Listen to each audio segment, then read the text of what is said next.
A lot of fours on the board in the fourth. Welcome to an anatomy of a reversed call. We're in the fourth inning, and Narvaez works himself into a 2-1 count. That pull past the glove of Voit, just foul.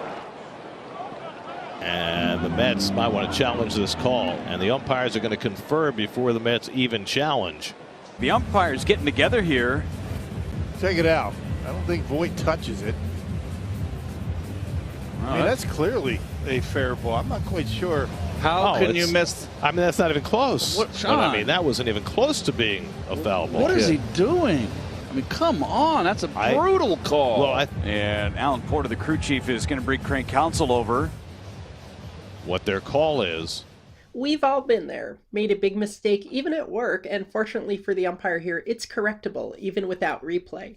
Rule 802C allows umpires to consult after a play and change a call, and in doing so, take remedial action like placing runners where they think they would have ended up had the correct call been made as the initial call. Plate umpire Malinsky looks like he immediately knows it's a missed call, he has an angle too, and convenes the crew.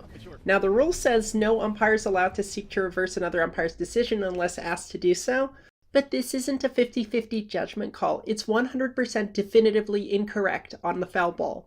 One of those where it's so obvious to everyone on both teams and the fans watching that if you left it alone, it would be a travesty to the game and the crew. So this is what we call a crew saver reversal. You're allowed to fix this kind of a call by rule, and you explain it to both managers. No, I just read Craig Counsell's lips. He said, who said it was foul?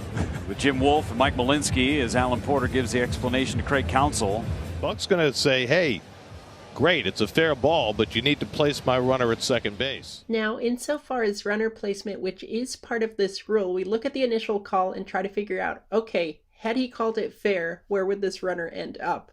We see the ball kicks out, and the determination is the runner would have stayed at first. We look at the replay. The base coach is telling the runner to stay on first before he realizes it's foul too, and that's why that call gets made that way. I think Alan Porter was giving him the opportunity to challenge if he wanted to, and Craig said, no, I'm good. You can challenge for placement of runners, but it doesn't appear as though Buck is going to make that challenge. If it was called fair all the way, Anderson would have had a play on it, and Narvaez is not a fast runner. That's an embarrassing call.